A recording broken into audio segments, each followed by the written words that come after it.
आज के दौर में कई लोग कहते हैं कि हिंदू ही हिंदू सबसे बड़ा खतरा है, बाकी नहीं है, अपने ही खतरे हैं। डू यू बिलीव हिंदुओं पे खतरा है? मैं नहीं मानता कि वो खतरे वतरे में है। उसे सतर्क और सचेत रहने की आवश्यकता है। और मुझे अपने धर्म का किसी दूसरे धर्म का रूपांतरण नहीं चाहिए। भाई साहब, किचन में काम किया है, हाँ चाय किस में बनती है? फ्राइंग पैन में। हाँ।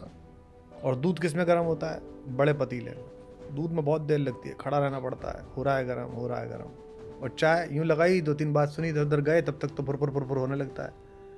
तो हिंदू तो बड़ा पतीला है, बहुत देर में गर्म होता है।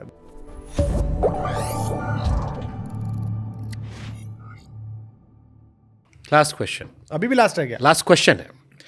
जिन्ना ने माउंटबेटन से ये कहा कि अगर आपको हिंदुओं की बात करनी है तो सावरकर से बात कीजिए, सावरकर रिप्रेजेंट करते हैं। Don't talk to Gandhi Nehru, they don't represent Hindus. आज के दौर में कई लोग कहते हैं कि हिंदू ही हिंदू सबसे बड़ा खतरा है, बाकी नहीं है, अपने ही खतरे हैं। एक चर्चा चलती है हिंदू खतरे में, कई लोग रोज सुबह ट्विटर पर उठ के डाल देते हैं हिंदुओं को जगाने आए हैं। डू यू बिलीव हिंदुओं पे खतरा है, या हिंदुओं को लेकर लोग वैसे वोकल नहीं होते? क्योंकि आपने भी बीच में बांग्लादेश का कई बार जिक्र किया कि जब बाकी जगह होता है तो सब एक साथ आते हैं। इंडिया में भी आपने देखा होगा, एक बॉक्सर भी थी, मुस्लिम थी, महिला पुरुष होने पर विवाद था, कम्युनिटी ने सपोर्ट किया।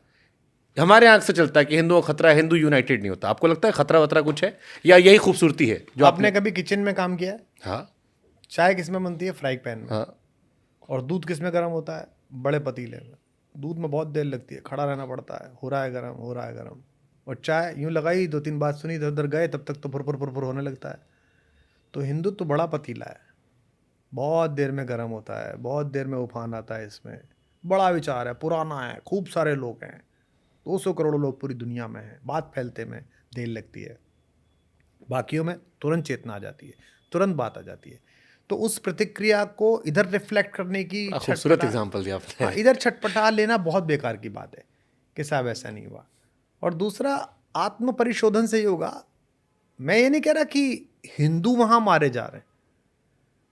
भाई हमने तो यहां पर भी बोला ना कि अगर आपने चूड़ी पहनाते हुए 4 लड़कों को सड़क पे थपड़िया दिया 20 लड़कों ने मिलकर, तो हमने तो उसके खिलाफ भी बोला। आपने एक साइकिल चोर को मारते समय जय श्री राम के नारे लगाए, तो सबसे पहले हमने बोला ना उसके खिलाफ। खूब गालियां पड़ी हमें। हम राम मंदिर की प्राण प्रतिष्ठा में बुलाए गए, हम ही ने बोला ना राम मंदिर के बारे में कि भाई तारीख नहीं बताएंगे, क्योंकि हमें दुख था। तुम तो बोलोगे नहीं ना, तुम तो पार्टी का कैडर हो, मंडल अध्यक्ष हो, तुम कैसे बोलोगे? तुम्हारी हिम्मत का, कल निकाल दिए जाओगे। हम खड़े हैं, हमें नहीं चाहिए तुमसे कुछ भी, तो हमने बोला हम बोलेंगे। जब आपने सरकार बनाई महबूबा मुफ्ती के साथ, तो हमने बोला कि बुआ के भतीजे अफजल गुरु पे चुप हैं, तब बहुत गाली पड़ी, अरे यार हमारे बारे में ऐसे कहो। जो प्रभारी थे वहाँ के हमारे मित्र, उन्होंने मुझसे एक दिन कहा, अरे भाई साहब आप क्यों पीछे पड़े रहते हैं हमारे? भाई मैं ही पीछे पड़ूंगा? आप तो राष्ट्रीय महासचिव हैं, आपकी तो हिम्मत नहीं बोलने की। यार वो औरत अफजल गुरु को शहीद कह रही है और अफजल गुरु को देश हत्यारा मान रहा है, और आप चुप हो की सरकार बनानी है। फिर टूट के फिर बोले आप भाई साहब आप बोल पाए, ठीक बोल पाए, तो हम ही बोलेंगे, इसलिए हमें मत दबाइए, हमें गाली मत दीजिए।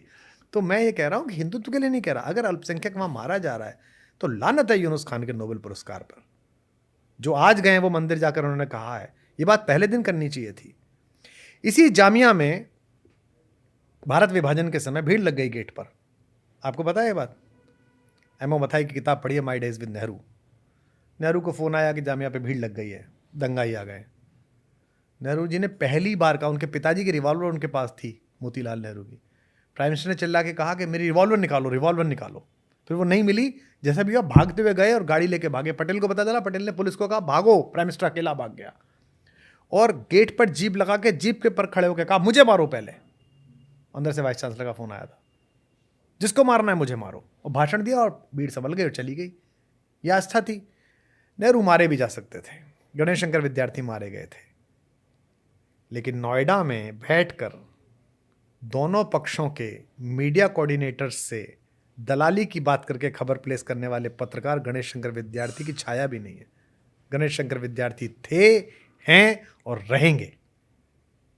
ऐसे ही मैं इसलिए कह रहा हूं कि जितने लोग हैं यूनाइटेड नेशंस के दरवाजे पे जाएं, 1 लाख हिंदू इकट्ठा हो गए, मुसलमान भी जाएं, सिख भी जाएं, और कहें बांग्लादेश में क्या हो रहा है। ये तो गाजियाबाद में टेंट मार रहे हैं, ये किसको मार रहे हैं? और फिर खुद व्हाट्सएप पे वीडियो भेज रहे हैं, खबर चलवा दीजिए।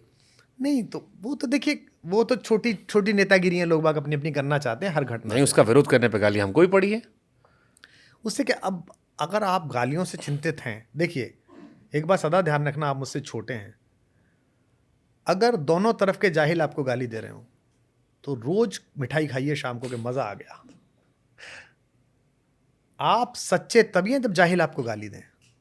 हमको दोनों तरफ के देते हैं, सुबह उठ कर रोज देते हैं हमें गाली, हम बड़े खुश रहते हैं क्योंकि वो जाहिल हैं, वो दोनों तरफ एकदम पागलों की तरह अटे पड़े हुए लोग हैं। तो हिंदू धर्म बड़ा है, विराट है, सहिष्णु है, पर सचेत है, और मैं नहीं मानता कि वो खतरे वतरे में है। उसे सतर्क और सचेत रहने की आवश्यकता है, और मुझे अपने धर्म का किसी दूसरे धर्म का रूपांतरण नहीं चाहिए भाई साहब।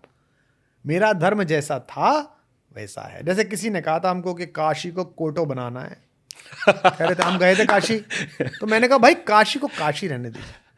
अभी मैं ऋषिकेश में क्या आया कि ऋषिकेश को, हरिद्वार को पर्यटन केंद्र बना। भाई साहब पर्यटन के लिए मसूरी भेजो, लैंसडाउन भेजो, इसे आध्यात्मिक नगरी रहने दो। यहाँ आने पे आदमी के अंदर चुलबुल ना उठे कि बियर किधर है। यहाँ तो बियर की बोतल सहारनपुर से लाया हो तो ऋषिकेश में घुसते ही छूट जाए हाथ से, हरिद्वार में घुसते ही छूट जाए, और क्या अब नहीं पीऊंगा जीवन में यार। ओहो, आध्यात्मिक स्पंदन पैदा होना चाहिए इसके अंदर। तो हिंदुत्व को किसी दूसरे धर्म का प्रोटोटाइप नहीं बनना और ना बनने देना। जिनका प्रोटोटाइप बनने के लिए कह रहे हो वो तो वैसे ही फजीते में, जहाँ जाओ वहीं फजीता कर रखा है। हम तो कम से कम ऐसे नहीं हैं। आपने कभी नाम सुना हमारा बाहर विदेश में? दुनिया के देशों में आप भी गए होंगे, मैं भी 40 देशों में गया हूँ, मुझे सदा तारीफ मिली है। Very humble, very good people, very good neighbour. मुझे ऐसा ही देश चाहिए, ऐसे ही लोग चाहिए।